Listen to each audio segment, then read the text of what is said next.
Whether you're in a hotel in Vegas or an airport in Singapore, you've probably seen them. Service robots. They're not science fiction anymore. They're checking us in, they're delivering our food, they're cleaning up. And while this all feels like we're stepping into the future, it also brings up a really big question we need to figure out. Is this whole thing the real deal, or is it just a super clever marketing gimmick? I mean, when you see one of these machines gliding by, it's tough to know if you're looking at the actual future of service or just a really expensive, shiny new toy. So that's what we're going to do today. We're going to cut through all that noise and find out what's really going on. Okay, first, let's just get one thing straight. Robots have officially left the factory floor. They're not just stuck in warehouses anymore. They are out here with us, navigating the messy, unpredictable world we all live in. I mean, just think about it for a second. We're already seeing them in airport terminals, guiding shoppers around malls, and even bringing you fresh towels in hotels. This isn't some far-off prediction. It's happening right now. And it turns out there's one industry in particular that's become the ultimate testing ground for all this tech. And yep, that brings us to the hospitality frontier. Hotels, restaurants. This is where the interaction between humans and robots is being put to the test every single day in real time. And there's a really good reason for that. You see, hospitality is kind of the perfect storm for robot adoption. It's an industry that's all about customer service, right? But it's also packed with tons of repetitive tasks, like delivering room service or clearing tables. You add in the fact that these places run 24/7 and are in a crazy race to be the most innovative, and well, you've got the perfect environment to really push these machines to see what they can do. And this is a really big deal. Seriously, the lessons we're learning today from a robot that brings you a late-night snack are literally going to shape our relationship with this kind of technology for decades. And because the stakes are so high, everybody has an opinion, which, well, it creates a whole lot of noise. And that leads us right into the next problem, trying to find the signal in all that noise.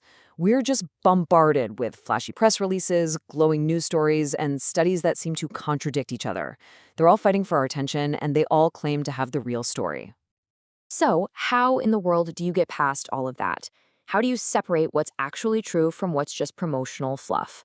Well, researchers have a really powerful method that's designed for this exact problem. It's called a state-of-the-art literature review. The idea is actually pretty simple.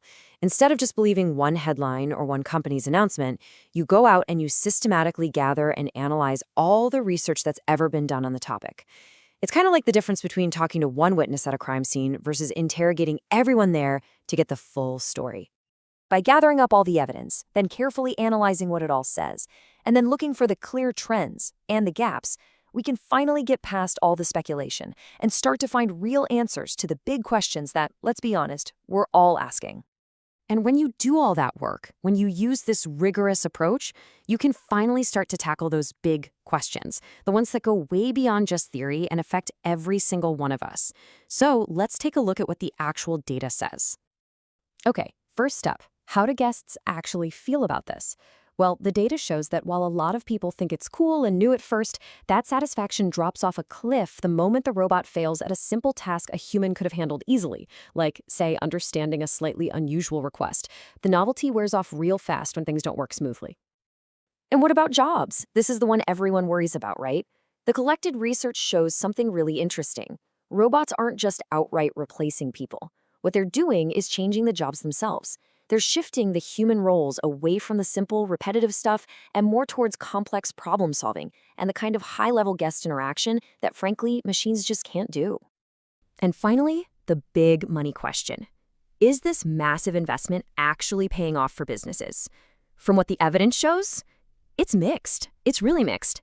Sure, some hotels are seeing efficiency gains with basic tasks like delivering linens. But the huge upfront cost plus the constant maintenance means that for most places, a clear return on that investment is probably still years away. So all of this brings us to one last super important point: why getting these answers through a systematic approach actually matters so much. It's really about choosing data over drama.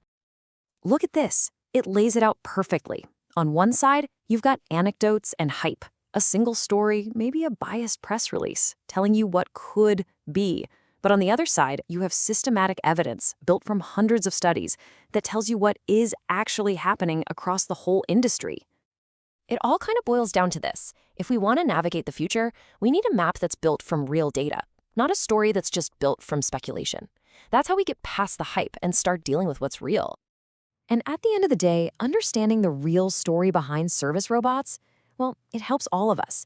It gives us the power to make smarter decisions. Whether we're customers deciding where to stay, employees figuring out how to adapt our skills, or the innovators who are building what comes next. So, I'll leave you with this thought. The next time you're checking into a hotel and you see a service robot, what are you going to see? Are you just going to see the flashy marketing? Or are you going to look a little deeper and see the reality of this shared future that we are building together, one little interaction at a time?